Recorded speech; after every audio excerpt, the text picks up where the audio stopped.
देखिए, चुनाव शुरू हो गया है और लगातार नामांकन हो रहे हैं और चरणबद्ध अब आगे लगातार नामांकन होते चले जाएंगे। पहले चरण में जनता ने मन बना लिया है। जिस तरीके से खाली कुर्सियां दिखाई दे रही हैं, इसी तरीके से भारतीय जनता पार्टी पहले चरण में भी खाली अपने आप को पाएगी। अभी तो सब सांसद लगभग उन्हीं के हैं, लेकिन परिणाम जब आएगा पहले चरण से ही शुरुआत हो जाएगी उत्तर प्रदेश में कि अभी चुनावी जनसभा में जहां खाली कुर्सियां रही हैं बीजेपी की, इसी तरीके से खाली रह जाएगी। कोई सांसद वहां से पहले चरण में जीतने नहीं जा रहा है, इसलिए क्योंकि 5 साल का हिसाब किताब बीजेपी नहीं दे रही है। बीजेपी अभी भी ध्यान हटा रही है। आज ही हमने भाषण सुना और किसी ने जानकारी दी कि गाजियाबाद में मुख्यमंत्री जी कह रहे हैं कि ये स्मार्ट सिटी बन गई है। गाजियाबाद में गांव में पानी पीने का नहीं है। जो साफ सुथरा पानी होता शायद पी लेते पानी लोग, ना पी पा रहे न जानवर को पिला पा रहे। वहाँ की नदी जो गुजर रही है वहाँ से पूरा बर्बाद हो गई है, उसमें कुछ बचा ही नहीं। अब नदी खत्म हो गई, नौकरी है नहीं, किसान संकट में, व्यापार खत्म हो गया। तो आखिरकार लोगों को वो दिन याद आ रहे हैं नोटबंदी वाले, जिस तरीके से बीजेपी ने भ्रष्टाचार और काले धन की बात की थी।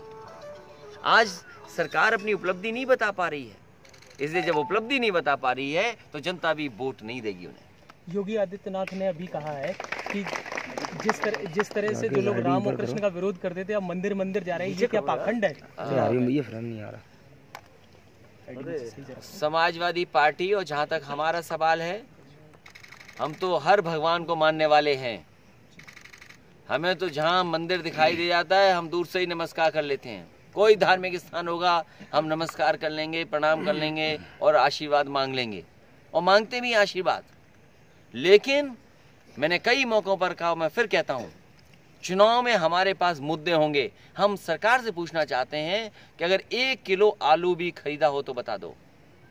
सरसों की कीमत क्या थी? जो सरसों पैदा करने वाले किसानों को क्या कीमत दी आपने सरसों तेल का कोई इंतजाम नहीं किया, लेकिन विदेश से कितना खाने का घी और तेल मंगाया है कि आज घरों में वही खाया जा रहा है। आखिरकार इसका जिम्मेदार कौन है? एक तरफ तो आप मेक इन इंडिया की बात कर रहे हैं, लेकिन विदेश से सब सामान मंगा ले रहे हैं। आप पाकिस्तान की तो बात कर रहे हैं, लेकिन चीन जैसा देश सब सामान भेज दे रहा है आपको, और बड़े सामान तो आ ही रहे हैं। सुनने में तो आ रहा है कि मक्खी मारने वाला जो रैकेट है वो भी चाइना से आ रहा है। अभी होली पे पिचकारी सब चाइना की थी, तो आखिरकार क्यों नहीं बात कर रहे उसकी? हमारे व्यापार को खत्म कर दे रहे हैं।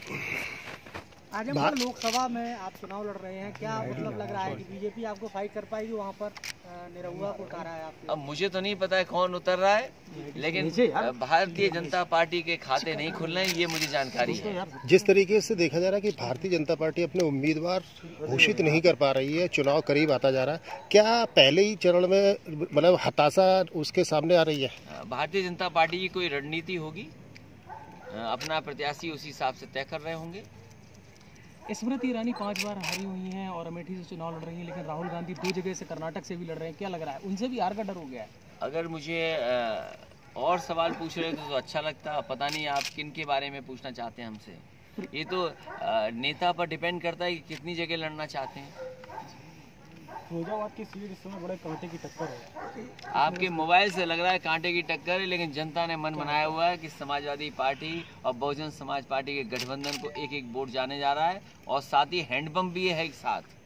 तो सोचिए 3 पार्टी का गठबंधन और सब वोट एक जगह गिरने जा रहा है। आप वोट गिनिए और कितने फासले से जीतेंगे ये गिनिए और देखिए। प्रियंका गांधी अयोध्या गई, राम मंदिर नहीं गई। उन्होंने कहा कि वहां पर एक विशेष समुदाय को तकलीफ होगी, विवादित है, इसलिए हम नहीं गए। मैं ये कहूँ कि भारतीय जनता पार्टी वाले लोग हमारे इटावा के चुगलखोर की मज़ार पे नहीं आए, टैक्सी टेम्पल पे नहीं पहुँचे, इसका कोई जवाब है आपके पास? हमारा ये मंदिर है, इसमें कोई नहीं आया, हम तो डेली जा रहे हैं वहाँ। सैफई के हमारे ठाकुर साहब पे कोई नहीं आया। ये कोई बात हुई? आप पूछिए कि एक्सप्रेस वे से बेहतर कोई सड़क बनी हो तो बताएं हमें बीजेपी वाले।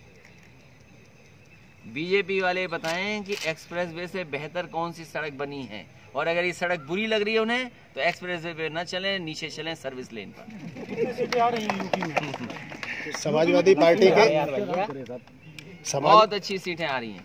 समाजवादी पार्टी के कार्यकर्ताओं को किस तरीके से तय किया है, लक्ष्य निर्धारित किया है, कितने वोट का हर उम्मीदवार को? मैं अपने तमाम कार्यकर्ताओं से अपील करूंगा कि जो समाजवादियों ने काम किया है उसको जनता तक ले जाएं, जनता को समझाएं, अपने व्यवहार से, अपनी भाषा से उनसे कैसे सहयोग लें, कैसे मतदान अपने पक्ष में कराएं, वो अपने व्यवहार से ही करा जा सकता है। मुझे उम्मीद है कि समाजवादी कार्यकर्ता लोगों के बीच में रहेंगे, बातचीत करेंगे और इस आंदोलन को उन तक पहुंचाएंगे और मतदान भी उनसे कराएंगे समाजवादी पार्टी के पक्ष में और बहुजन समाज पार्टी के पक्ष में। कल नेताजी के नामांकन में शिवपाल जी आ रहे हैं। मुझे खुशी है कि नेताजी का कल नामांकन है और नामांकन में सभी कार्यकर्ता नेता बड़ी संख्या में आए, और क्योंकि उसमें पाबंदी भी है, ये भी याद रखिए, चुनाव आयोग भी देखता है कि कौन आया, क्या गाड़ी, क्या झंडा, ये सब चुनाव आयोग की नज़र में है। लेकिन हम तो जा ही रहे हैं नेताजी के।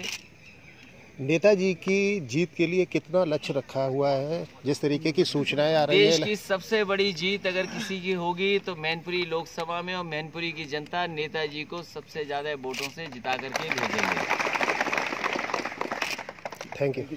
मैं प्रेस के लोगों का भी धन्यवाद देता हूँ, सच बोलते रहिए।